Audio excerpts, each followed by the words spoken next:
ये है अंटार्कटिका, जो सदियों से इंसानों की पहुंच से दूर और उनके लिए एक बहुत बड़ा रहस्य रहा है। चाहे वो खून वाला झरना हो या फिर वहां पर पाए जाने वाले अजीब से जानवर या फिर बर्फ की मोटी परतों के नीचे बनी झीलें। कई एक्सपर्ट्स का तो ये भी कहना है कि इन भारी शिलाखंडों के नीचे पुराने दबे हुए शहर भी हो सकते हैं, जो कई सदियों पहले मौसम परिवर्तन के चलते यहाँ पर दब गए। अंटार्कटिका के बारे में कई ऐसी प्राचीन कहानियां और रहस्य भरे पड़े हैं जिनका आज भी सुराग नहीं लगाया जा सका है। अंटार्कटिका सदियों से इंसानों के लिए रहस्यमयी रहा, जहां अत्यंत ठंडे तापमान और तेज बर्फीले तूफानों के कारण कोई स्थायी निवासी नहीं है। विभिन्न देशों ने इसके विभिन्न हिस्सों पर दावा किया, क्योंकि यहाँ पर छुपे प्राकृतिक संसाधन और वैज्ञानिक महत्व हैं। इतिहास में ब्रिटिश और रूसी खोजकर्ताओं ने इसे खोजने का प्रयास किया, जिसमें रूसी खोजकर्ता फैबियन वॉन बेलिंगहासन ने 1820 में इसे सबसे करीब से देखा। 20वीं सदी में कई खोजकर्ताओं ने यहाँ पर अभियान चलाए, लेकिन कठोर मौसम ने कई की जान ले ली।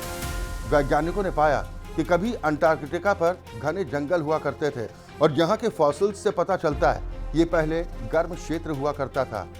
मैकमर्डो वैली में खून जैसे लाल रंग के झरने पाए गए, जो पानी में आयरन के ऑक्सीडेशन से होते हैं। कुछ लोगों का मानना है कि बर्फ के नीचे प्राचीन सभ्यता या फिर एलियन गतिविधियां हैं, जबकि अन्य इसे गुप्त सैन्य ऑपरेशन मानते हैं।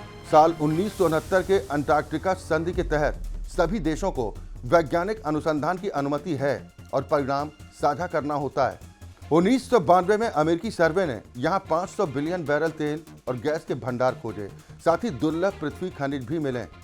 अंटार्कटिका के समुद्र वैश्विक जलवायु और जल आपूर्ति में महत्वपूर्ण भूमिका निभाते हैं, क्योंकि वो कार्बन उत्सर्जन का 15% अवशोषित करते हैं।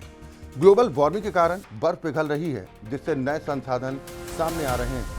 दूसरे विश्व युद्ध के बाद बहुत से देशों ने यहाँ अपने रिसर्च स्टेशन सेटअप किए और यहीं से फिर अंटार्कटिका के बारे में रहस्यमयी खोज होनी शुरू हुई। सबसे पहली और बड़ी रहस्यमयी खोज ये है कि किसी जमाने में अंटार्कटिका पर बर्फ नहीं बल्कि घने जंगल हुआ करते थे।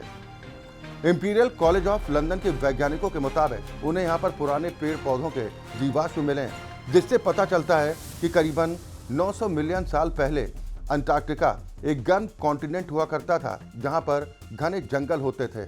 इसके अलावा उन्हें यहाँ पर कुछ इंसेक्ट्स के फॉसिल्स भी मिले, जो सिर्फ गर्म इलाकों में होते हैं। अंटार्कटिका के बारे में दूसरी बड़ी मिस्टीरियस खोज भी की गई, जिसने बहुत से एक्सप्लोरर को बहुत से वर्षों तक पागल किए रखा, और वो था खूनी चश्मे यानी कि झरना। मैकमर्डो की वैली में ये वाटरफॉल ऐसे हैं जैसे बर्फ से खून निकल रहा हो, मगर हाल ही में वैज्ञानिकों ने ये खोज की है कि इस वाटरफॉल का सुर्ख लाल रंग इसलिए है क्योंकि इस चश्मे को एक बहुत ही खारे पानी की झील से पानी आता था, जिस पर अब कई 100 फुट बर्फ गिर चुकी है और वो झील बाहर के वातावरण से बिल्कुल अलग हो चुकी है, जिस कारण इस पानी में बहुत ज़्यादा आयरन है। और इसीलिए जब ये पानी चश्मे में आता है तो ऑक्सीजन और धूप के कारण पानी में मौजूद आयरन ऑक्सीडाइज होता है और उसका बिल्कुल खून जैसा कलर हो जाता है। साथ ही आपको बता दें कि अंटार्कटिका के बारे में तीसरा सबसे बड़ा रहस्य है कि इस बर्फ के नीचे कोई पुरानी सभ्यता भी छिपी हुई। बहुत से लोगों ने तो यहाँ तक दावा किया कि क्षेत्र में उन्होंने एलियन स्पेसशिप भी देखे।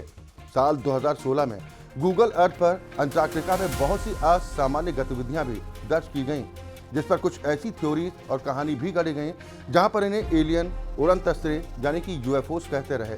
वहीं बहुत से विशेषज्ञों ने इसे अमेरिका और दूसरे देशों के गुप्त सैन्य हवाई अभियान बताया, जिन्हें अंटार्कटिका में किया गया।